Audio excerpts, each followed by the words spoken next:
Hendon Hooker is who I believe to be the most underrated prospect at the quarterback position in this year's 2023 NFL Draft class for a multitude of reasons. He showed on game tape why he should be at least a first or second round draft selection in this year's upcoming NFL Draft.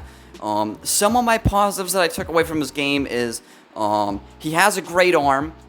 He's great athletically. He has that ideal frame that you'd want a quarterback. Sure, he could put a few more pounds on, but still, he's 6'4", so he's got a good frame. His release is fairly quick. He delivers nice tight spirals. He really ticks the box physically, and he ticks the box throwing the ball. Obviously, he has weaknesses. He's pretty injury prone. He's gonna be 25 coming in the draft. That might scare a couple of teams that think they're not gonna be able to develop Hooker into a good quarterback in the National Football League. Sometimes he can turn into a run-first quarterback, which you never want, but that was only on occasion. It was never really a major problem in college, but obviously a run-first quarterback is not something you're going to be looking for at the NFL level. Sometimes the mechanics could come unglued, especially on the move, and sometimes when facing some heavy duress, but that is to be expected with sort of any quarterback. You rarely see quarterbacks really have those perfect, flawless mechanics when they're facing some pressure in a collapsing, capitulating pocket.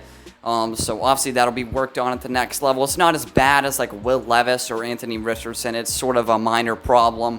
It's something that can be fixed pretty easily by a quarterback coach in the NFL. And when he stacks up to other quarterbacks in this year's draft class, I believe he's the most underrated because he ticks all the boxes sort of for a good NFL quarterback. He has the athleticism and the mobility. He's got an above-average arm that you would want for an NFL quarterback. He's solid at reading coverage shells. He's solid pre-snap and post-snap.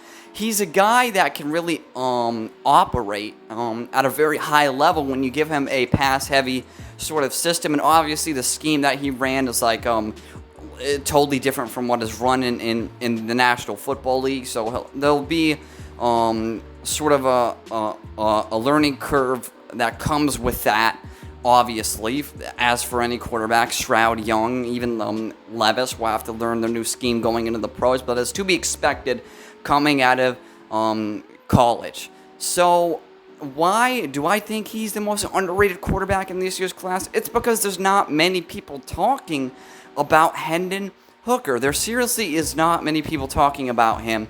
The focus has been on Bryce Young and Will Levis and on occasion C.J. Stroud, but it's never really been on Hendon Hooker. He's really always been the fourth or fifth wheel in this quarterback class. I believe he could potentially be a top 3 quarterback. My rankings would be Stroud 1, Bryce Young 2, and I'd put Hendon Hooker legitimately at 3. Maybe Anthony Richardson or Tanner McKee at 4. Levis might be like 7 or 8 on my list because Levis is not ready for the pros whatsoever. But we're not here to hate on Will Levis. We're here to talk about Hendon Hooker. And if he just got that media attention that like Bryce Young or C.J. Stroud or Will Levis got, he might be a first-round pick. Yes, he's over sort of that age limit that you want to draft somebody in the first round. He's like going to be 25 going into this year's draft.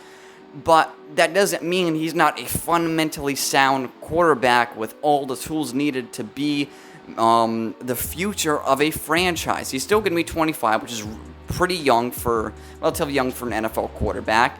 And he has what it takes. I don't know how else to phrase it. He has what it takes. He has that size. He has that speed. He puts nice zip on those passes. Now, another problem was I got to see him throw a little bit more with touch down the center of the field. We got to see if he can do that in the NFL, but we'll see. He did that a few times in college, but usually it was just him sort of zipping into those windows. And that's obviously a good thing, but you'd like to see him throw with touch deep down the field occasionally, which he wasn't really asked to do much in that Tennessee Volunteer offense. Thank you all for watching this video. This has been Mr. Truth, and this was nothing but the truth. See you later.